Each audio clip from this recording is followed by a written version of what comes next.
So now we are down at 7. And now we can talk about CeeDee Lamb. We can talk about CeeDee Lamb. Because this is where I have CeeDee Lamb. This is also where I have Lamb.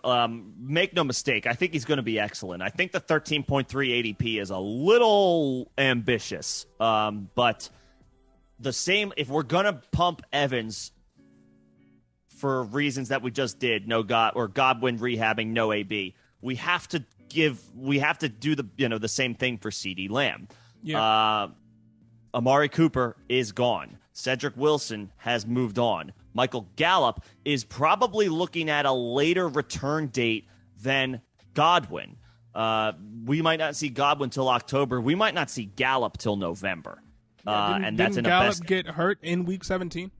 No, it was sooner, or it was before that. But he suffered. He didn't have his surgery until I think it was February, which I'm not really sure why. So Gallup, I think, got hurt around the same time as Godwin, but had, for whatever reason, I don't know if there were issues where they needed to let swelling come down or whatever the case may be, but he had his surgery later. So Gallup is looking at a November timetable. Godwin is looking at an October timetable. So to that point, that's just another feather in CeeDee Lamb's cap. No Amari Cooper, Gallup rehabbing, probably longer than Godwin. Again, comparing Evans to CeeDee. And Cedric Wilson moves on for whatever that's worth. They replace those guys with Jalen Tolbert, who's a third-round pick, and James Washington from the Steelers. They also let Blake Jarwin walk for whatever that's worth. There is some turnover on this Cowboys offense. 165 vacated targets. Yeah, so that's a lot of work available for CeeDee Lamb. Yep. Faltered a little bit last year, but so did the Cowboys offense as a whole. They went through some stretches last year where they struggled relative to expectations, which is why I feel a little bit more comfortable. That's what, Brady versus Dak. The Cowboys had no problem feasting on the NFC East last year, which obviously they keep all 6 of those games. But outside of the division, they struggled. They were inconsistent. So I'll take the continuity and stability that Brady brings to the table, throwing the ball to Evans. That's my slight edge that I give to Evans, plus the pedigree that Evans has built as far as 8 straight 1,000-yard seasons. Whereas CeeDee, we expect big things, and we know he's got a promising young career ahead of him, and he's right there in the dynasty conversation. He's a run below the likes of Jefferson and Chase. But as far as long-term prospects, he's absolutely in that top 5 conversation at the position. But for the 2022 season, given the struggles that the Cowboys had last year, that's why he's at 7 and not a little bit higher. That being said, if we're going to pump Evans for the lack of ancillary options, we have to give Lamb similar love. 13.3 ADP is a little ambitious for me. After last year, or before last year, he was thought of as one of those guys. He was thought of as a top 3 wide receiver in the NFL, top 3 dynasty wide receiver in the NFL, if not a top 3 wide receiver outright. This past year, despite the fact that he had over 1,000 yards for the first time in his career and had more touchdowns than he did in 2020, people are down on him. And I believe, I kind of am too.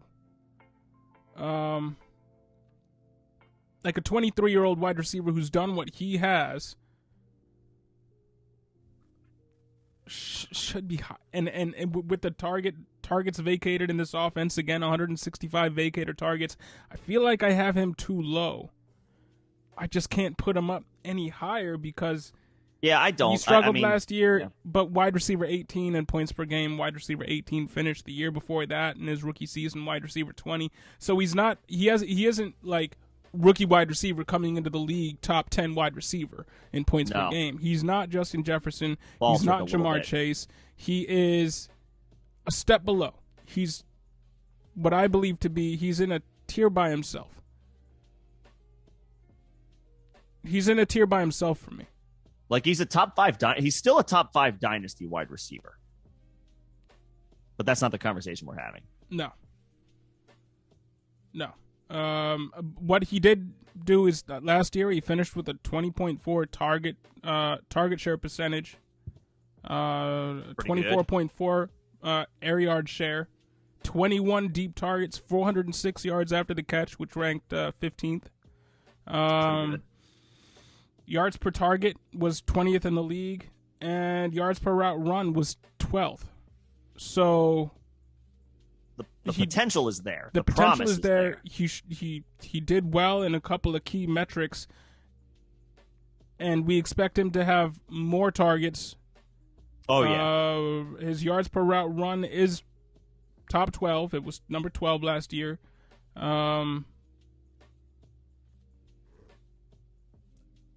I mean, literally the only thing that's standing in his way based off of what he did last year and is workload. And he has workload in its favor. He has a quarterback that's good enough to get it done.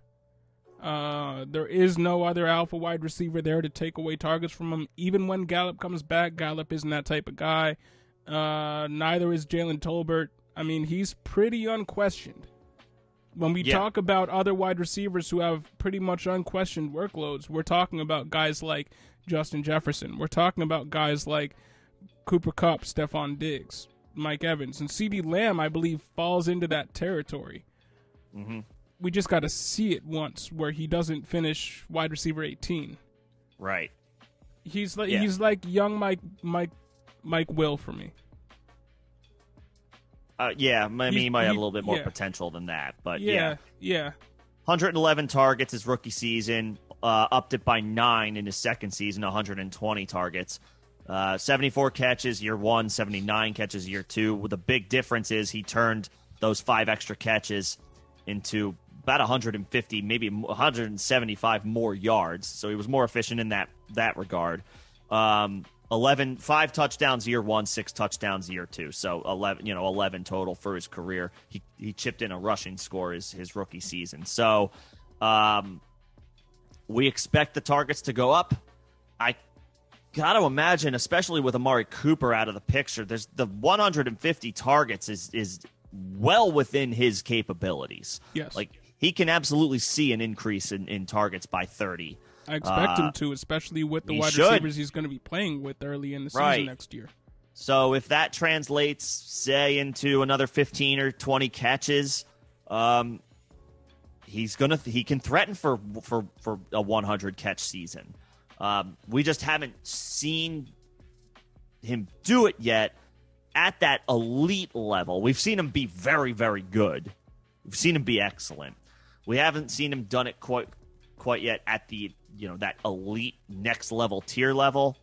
That being said, 7 clearly, I think vouches for the potential that he has and that we do ultimately believe in him.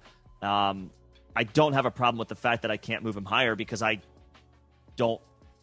This is not a scenario where I'm saying I wish I could move him higher. I think we have him properly rated and where he as high as he could potentially go. No, I don't think there's an argument for him over anybody else that we have so far. The guys that we have below him deserve to be below him. The guys that we have ahead of him deserve to be ahead of him. I'll say it again, he's kind of in a tier by himself, and he falls right in the middle of our rankings here. And I think that's fair for CeeDee Lamb.